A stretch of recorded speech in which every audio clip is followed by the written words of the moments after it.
foi uma humilhação desses clubes que se juntaram à Superliga, mais especificamente uma humilhação sofrida pelo Big Six aqui da Premier League. Esses clubes que foram os primeiros que pularam fora, e aí a gente tem uma ordem, aparentemente o Chelsea foi o primeiro a definir internamente que sairia, foi o último a anunciar oficialmente porque estava envolvido num jogo pela Premier League, naturalmente não deu tempo de se antecipar com notas oficiais. O Manchester City foi o primeiro a anunciar oficialmente. Entre Manchester City e Chelsea, a gente teve os outros 4 praticamente ao mesmo tempo soltando notas oficiais em suas respectivas redes sociais. Por volta das 11 da noite daqui da Inglaterra, a gente teve esse anúncio de Manchester United, Arsenal, Tottenham e Liverpool. A gente vive um momento delicado aqui, Luiz, porque é a segunda pancada que o Big Six tenta dar nos outros clubes da Premier League, e dessa vez foi uma pancada continental nos outros clubes da Europa, mas antes já tinha havido uma tentativa de um golpe interno desse Big Six em outubro, no começo dessa temporada, no que eles chamaram aqui de Project Big Picture, que era basicamente os 6 principais clubes do momento, né? Porque a gente tem que falar que historicamente não são, mas enfim, os 6 clubes mais ricos aqui da Premier League, eles tentaram mudar o sistema de votos da Premier League, que hoje como que funciona? A Premier League ela se reúne, dos 20 clubes você precisa, para passar qualquer coisa, desde mudança de cor de short do jogador até mudanças mais profundas, você precisa de aprovação de 2/3, e cada clube tem o mesmo peso de voto, tá? 14 dos 20 votando, passa adiante. Os 6 queriam não. Os nossos votos têm que importar, tem que ter um peso maior do que outros votos dentro da Premier League. Isso aconteceu lá em outubro, em 5 dias morreu, e dentro da mesma temporada, a gente tem, dessa vez com a Superliga, uma tentativa de golpe, uma tentativa do que eles chamam aqui de traição, muito mais forte e com proporções continentais e talvez até mundiais. A gente não sabia qual que seria o reflexo e até quantas ondas pequenas a gente teria pelo mundo dessa Superliga. Então, é um ambiente de desconfiança, tá, Luiz? A gente não sabe como que vai ser agora esses 6 clubes voltando com o rabinho entre as pernas para conversar com os outros da Premier League. Como que vai ser essa relação, como que vai ser a relação de confiança. Fala-se em tentar entender como que vai punir pelo menos os diretores, os líderes individuais desses clubes que levaram a essa decisão, e a gente tem uma leitura do porquê os clubes da Inglaterra foram os primeiros a pular fora do barco da Superliga. E aí é um tripé de ameaças que eles sofreram, tá?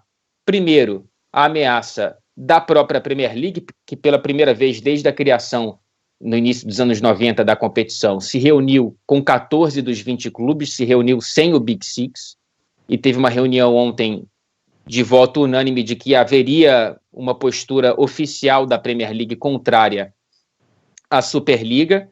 Em paralelo, há uma conversa com a Federação Inglesa que ameaçava punir não só os clubes de participarem das competições nacionais daqui da Inglaterra, e isso a federação tem esse poder de fazer isso, como também de dificultar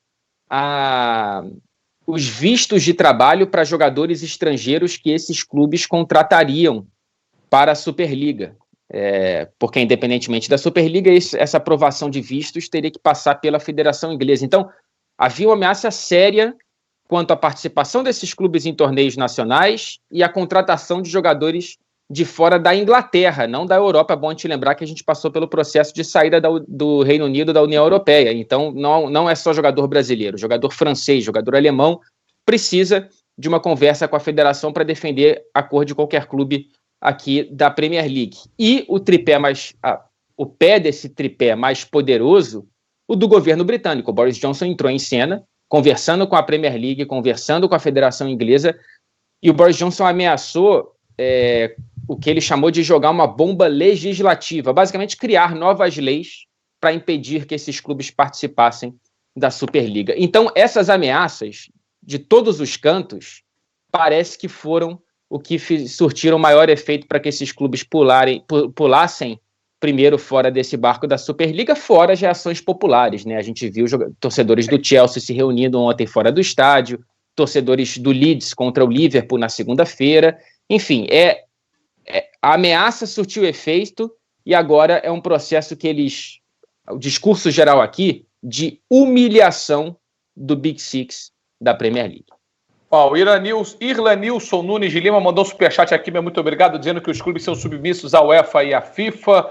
André Mesquita, vocês não acham que essa atitude da UEFA foi no mínimo infantil? Se a UEFA não ganha dinheiro, ninguém pode ganhar. Se não jogar na minha competição, não vai jogar em lugar nenhum, incluindo Copa do Mundo. E o Guga Gomes, mitos. Acho que o ideal da Superliga não acabou com esse final. Parece questão de tempo para a exclusão ocorrer mesmo. O que acham? Não. Ô, Mauro. Peraí, isso não tem dúvida. Não tem dúvida. Vocês podem anotar aí, Em 2 anos, nós estamos em 21. Em 23, esse tema vai voltar. Em 23, esse tema vai voltar. Isso é certo. Continua.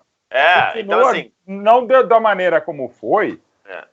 E foi abrupta, foi infeliz, foi na calada da noite, foi mal pensada, foi mal bolada, foi muito mal comunicada, foi muito mal pensada.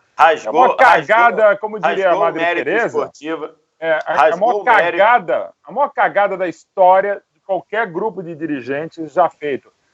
O poder de barganha. Ok.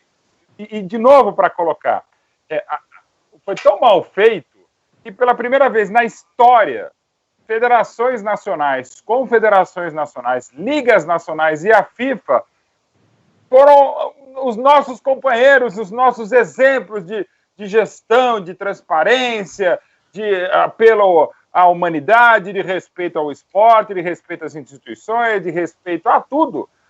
A Superliga conseguiu fazer com que, se passar o presidente da FIFA agora, o da UEFA agora, da Conmebol agora, os dos clubes, se passar o Mino Raiola, se passar o Darth Vader, o Palpatine Pérez, não, o Palpatine Pérez não, tá do outro lado.